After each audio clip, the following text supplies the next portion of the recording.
আজ আমাদের ডে 2 শান্তিনিকেতনে।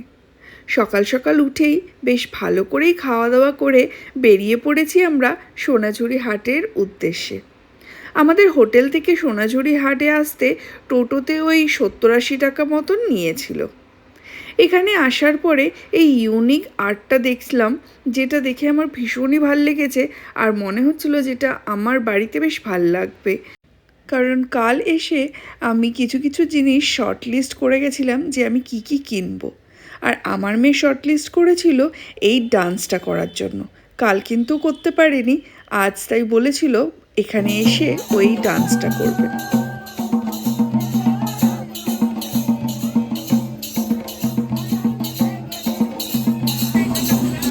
মেয়ের আদিবাসী ডান্স করার পরে আমরা চলে এসেছিলাম এই ইউটিউব ভাইরাল আচার কাকুর দোকানে মাখা ট্রাই করার জন্য। আমরা নিয়েছিলাম পেয়ারা মাখা আর খেয়ে বলছি কেমন হয়েছে। ভালো মেখেছে, ভালো মেখেছে মোটামুটি। না খাও খাও।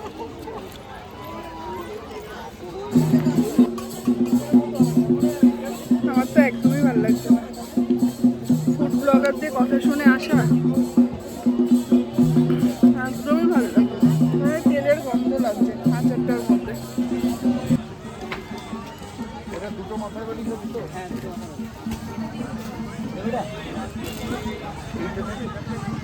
দেখো আর কি আছে কালার।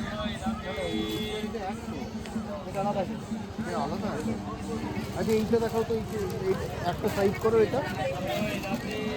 গ্রিনটা নেবে। আজ আবার চলে এসেছি কিছু শাড়ির দোকানে, কিছু শাড়ি কেনার জন্য। কারণ আমি এবারে ভেবে রেখেছিলাম কিছু হ্যান্ডলুম শাড়ি আমি এখান থেকে কিনে নিয়ে যাব। আর এই শাড়ি দুটো আমি দেখছিলাম, তার মধ্যে আমার এই অ্যাশ কালার টাইপের যে টোনের শাড়িটা আছে এটা ভীষণ ভাল লেগেছিলো, প্লাস এই হোয়াইট কালারের শাড়িটাও ভাল লেগেছিলো। এগুলো না এই দোকানগুলোতে ভীষণ তোমাকে বার্গেনিং করতে হবে। কারণ আমি এই শাড়িগুলো যেগুলো দেখছিলাম এগুলো আমার কাছ থেকে এখানে যেমন 1200 টাকা করে দাম নিয়েছে, কিন্তু আমি অন্য আরেকটি দোকান থেকে যখন সেম শাড়িটাই কিনেছি সেখানে নিয়েছে 900 টাকা। তো এই বার্গেনিং স্কিলটা একটু ভালো হতে হবে সোনাঝুরি হাটে শাড়ি কেনার জন্য। কারণ ম্যাক্সিমাম লোকের কাছে সেম শাড়িই থাকে, আর দামাদামিটা তোমাকে একটুখানি ভালো করে করতে হবে সমস্ত জিনিস কেনার ক্ষেত্রে। শুধু শাড়িই না, এই ব্যাগ বলো বা জুয়েলারি বলো যাই বলো, সেগুলো কেনার ক্ষেত্রে না একটুখানি বার্গেনিং স্কিলটাকে একটু ভালো করে যেতে হবে।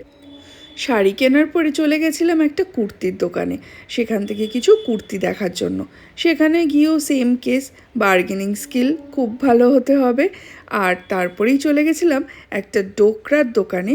এখান থেকে ভীষণ ভালো ভালো হোম ডেকোরের আইটেম আমি ভীষণ অ্যাফোর্ডেবল প্রাইসে বার্গেনিং করে কিনেছিলাম নিজের বাড়ির জন্য।